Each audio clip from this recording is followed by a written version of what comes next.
윤 대통령이 내가 이래서 계엄을 할 수밖에 없었다라고 설명한 이유 중에 하나가 뭐예요? 그 연쇄 탄핵.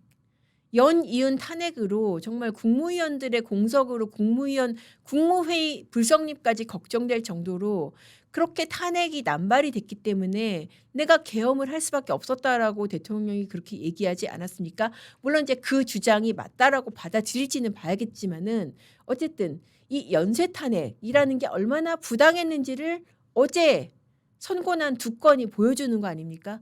그래서 저는 이거는 다른 측면에서 보자면은 이렇게 재판관이 전원일치로 이 탄핵을 기각할 수밖에 없었던 이런 사건들, 이런 탄핵이 계속 일어났기 때문에 대통령은 계엄을 할 수밖에 없었다라는 주장에 어느 정도는 힘을 실어주는 그런 결과가 아닐까 싶은 생각이 들어요. 실제로도 이게 시간상으로도 그런 게 공교롭게도 최재 감사원장 그리고 이제 검사 3명 탄핵한 게 언제인지 아세요? 12월 2일. 계엄이 언제였습니까? 바로 다음 날. 그러니까 그 앞서 어제 선고난 사건들이 어떻게 보면은 계엄 선고의 직접적인 트리거가 됐었거든요. 그 사건들이 어제 결론이 난 거예요. 8대 0으로. 그러니까 이렇게 말도 안 되는 탄핵이 남발이 됐다. 그래서 나는 계엄을 할 수밖에 없었다라는 윤 대통령 측의 입장에서는 그 주장에 힘을 실어주는 그런 결과가 아닐까 싶습니다. 자, 그렇게 해서 이제 윤 대통령 탄핵에 미치는 영향까지 한번 짚어봤고요. 그리고 이제 이 부분 제가 한번 간단하게 지금 짚고 넘어갈 수밖에 없을 것 같아요.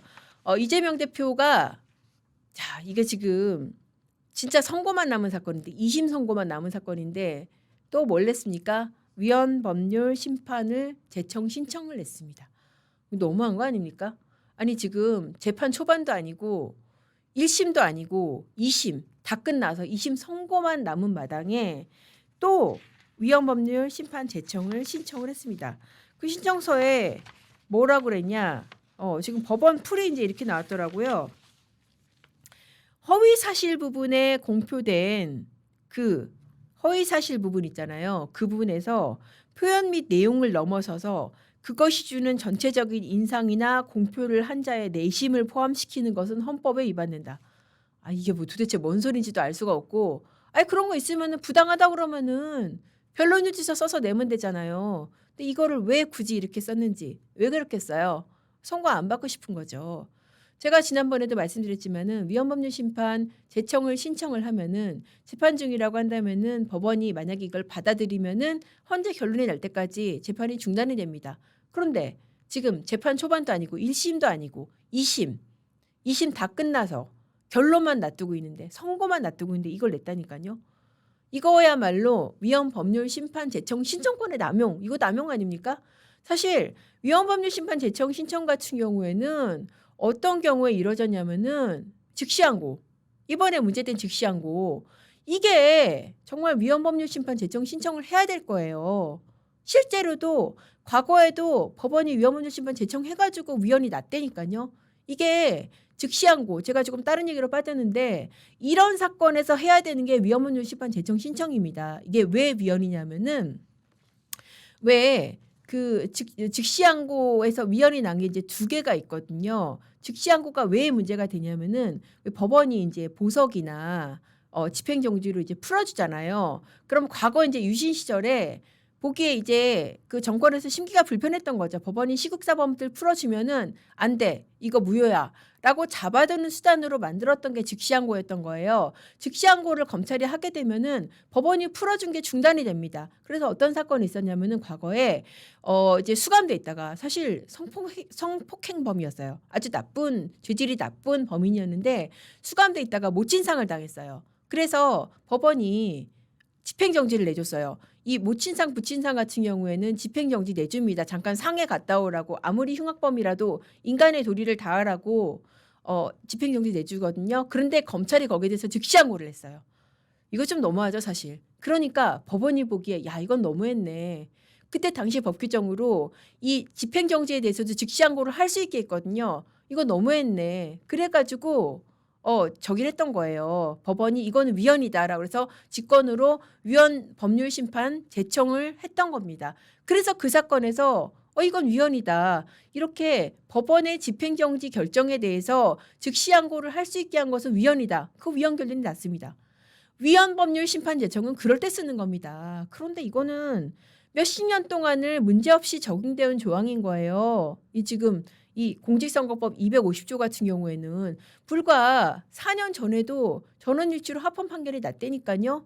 아니 지금 이 대표가 지금 이 조항 중에서 뭐 공직선거법에 무슨 행위 부분이 불명확하다고 하는데 행위 부분에 대해서 허위 사실을 공표하는 것을 처벌하는 것은 불명확하다고 하는데 당시에 헌재가 이거 문제없다고 했어요. 뭐 행위를 다 처벌하겠어요? 어떤 행위만 처벌하겠어요?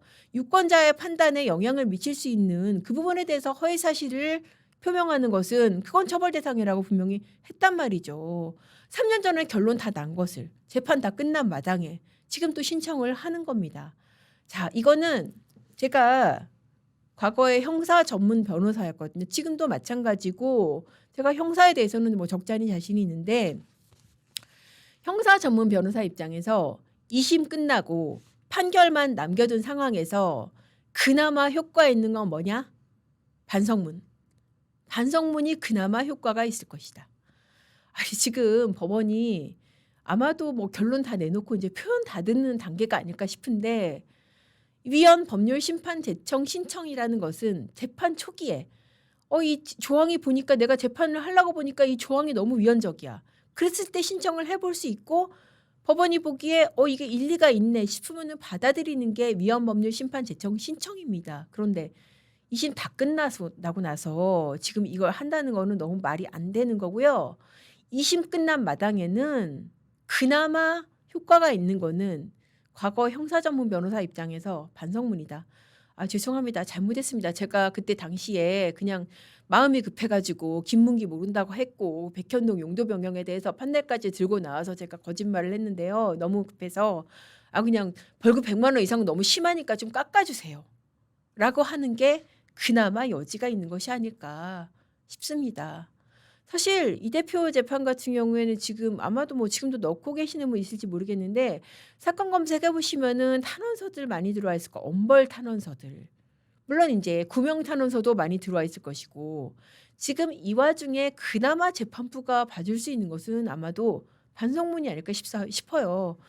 판사들이 제일 싫어하는 게 뭐냐면은 유죄가 명백한데 끝까지 무죄 다투면서 반성하지 않는 거거든요. 그러니까 지금 이 시점에서 그나마 효율적인 거는 뭐다? 반성문. 반성문 강력히 권해드립니다.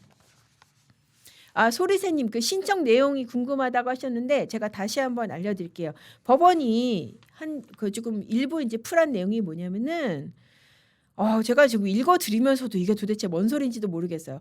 허위 사실 부분에 대해서 공표에 사용된 표현 및 내용을 넘어서서 그것이 전체적인 인상이나 공표를 한 자의 내심을 포함시키는 것은 헌법에 위반된다. 저 읽어도 뭔 얘기인지 모르겠어요. 그러니까 어쨌든 뭐 이 조항이 헌법에 위반된다는 건데 사실 이렇게 청구하는 것 자체도 이게 좀 굉장히 안 맞거든요. 이거는 법원의 해석 권한에 관한 거잖아요. 법원의 해석 권한에 관한 것을 이렇게 해석하는 한 헌법에 위반된다. 이거는 헌재에서 받아주기도 굉장히 힘든 거예요. 그 내용 자체로. 그렇기 때문에 이거는 신청 내용이 중요한 게 아니라 신청을 해서 어떻게든 이 심판의 결과를 늦춰보고 싶다. 그런 생각의 다름 아니다. 그렇게 보시면 될 것 같아요.